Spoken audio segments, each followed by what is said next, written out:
नमस्कार साथियों, हमारे इनके अपनी यूट्यूब चैनल में आप सबों का स्वागत है। आशा करती हूँ कि आप लोग भी स्वस्थ होंगे, मस्त होंगे। और आज मैं अपने क्षेत्र में आई थी घूमने के लिए, तो देख सकते हैं ये सब महिलाएं किस तरह से बैठी हुई हैं। क्षेत्र में जब मैं आई तो एक जगह पे 4-5 महिलाएं अपनी समूह बनाकर बात कर रही थी और मुझे अच्छा लगा तो मैं भी वहाँ पर चली गई। देखती हूँ कि आपस में एक दूसरे में दुख सुख अपना बांट रही थी, तो मैं भी सोची कि थोड़ा सुन लेती हूँ। जब वहाँ पर मैं खड़ी हुई तो मुझे सबों ने सम्मानपूर्वक बैठने को बोली। मैं बैठी और देख सकते हैं कि किस तरह से एक दूसरे को देखते हुए बहुत सारी महिलाएं यहाँ आ गई। जब मैं यहाँ पर बैठी और सबों ने अपना अपना बात रखना शुरू की तो मुझे बहुत ही अफसोस होने लगी कि मैं आई हूँ तो ये महिलाएं सब हमें अपना दुख दर्द माँ बहनें सुना रही हैं और मैं कुछ अपने कार्य के लिए गई थी, लेकिन इन लोगों को बातें सुनकर मैं अपना सब बात भूल गई। एक गीत भी है कि दुनिया में कितना गम है, औरों का गम देखा तो मैं अपना गम भूल गई। वही बात हो गई मुझे यहाँ आने के बाद। तब जाकर मैं इन लोगों को समझाने लगी। बहुत तो बोलने लगी घर नहीं मिला है, कोई बोल रही थी कि बाथरूम का पैसा नहीं मिला है, कोई बोली बकरी पालन के लिए पैसा नहीं मिला, तो कोई बोली बच्चे को रोज़गार नहीं मिल रही है, पढ़ा लिखा कर बैठी हुई हूँ और वो भी घर में है, ना काम करने लायक है और ना बाहर में जाकर कोई काम मिल रहा है जो कि जाकर कर सके।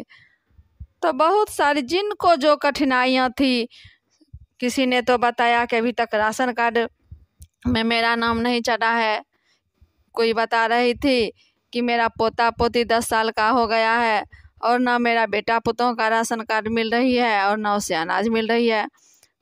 कोई बोल रही थी कि नल जल का भी मुझे सुविधा नहीं है, कोई बोल रही थी पानी का बहाव का सुविधा नहीं है। अनेकों प्रकार की समस्याएं सुनने को मिल रही थी। ये सब सुनने का रीज़न भी था कि मेरे हस्बैंड मुखिया हैं, इसीलिए मुझे ये लोग अपना दुख दर्द बताने लगे। तो देख सकते हैं कि अगर आप फील्ड में जाते हैं तो ये सब समस्याओं को सुनकर मन विचलित होने लगती है।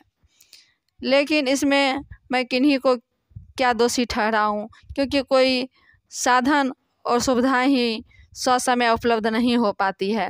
राशन कार्ड बनाना भी है तो डंडारी जाना पड़ता है हमारे क्षेत्र के लोगों को, या फिर बार बार ऑनलाइन करवाना पड़ता है। इसी वजह से महिलाओं को उतना सुविधा नहीं है, समझ नहीं है, नहीं जा पाती है। मैं बोली कि आप लोग को सुविधा नहीं है तो आप अपने पति या बाल बच्चे को भेजकर अपना काम करा लीजिए। तो उन्होंने कहा कि मैं अपना पेट पालने के लिए सबों को बाहर भेजती हूँ, तो 2 पैसा कमा कर भेजते हैं किसी तरह, तो हमारा भरण पोषण होती है, तो हम कैसे उनको गाँव में बैठाकर कोई काम करवाऊँ। से आश्वासन में दी कि आप लोगों को मुखिया जी सहायता करें, लेकिन मैं शिक्षा के बारे में बहुत ही उदासीनता महसूस कर रही थी कि इन लोगों के पास शिक्षा की कमी है, रोज़गार की कमी है, यही के चलते इन लोगों का ये हालत है।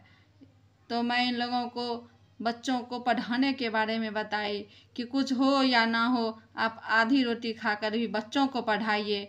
बच्चे अगर पढ़ लिख लेते हैं तो नौकरी भले ही ना मिले, लेकिन शिक्षित होने के बाद कहीं भी अपने दिमाग बुद्धि से अपना जीवन आप लोगों से कहीं बेहतर जी सकता है, अपना भरण पोषण कर सकता है, अपना रोज़गार भी अगर उनके पास बुद्धि रहेगी, शिक्षा रहेगी तो वो रोज़गार भी कर सकते हैं। बहुत सारी फैसिलिटी मिली हुई है, लोग वहाँ तक पहुँच नहीं पाते हैं, इसीलिए बहुत सारे लाभों से वंचित हो जाते हैं।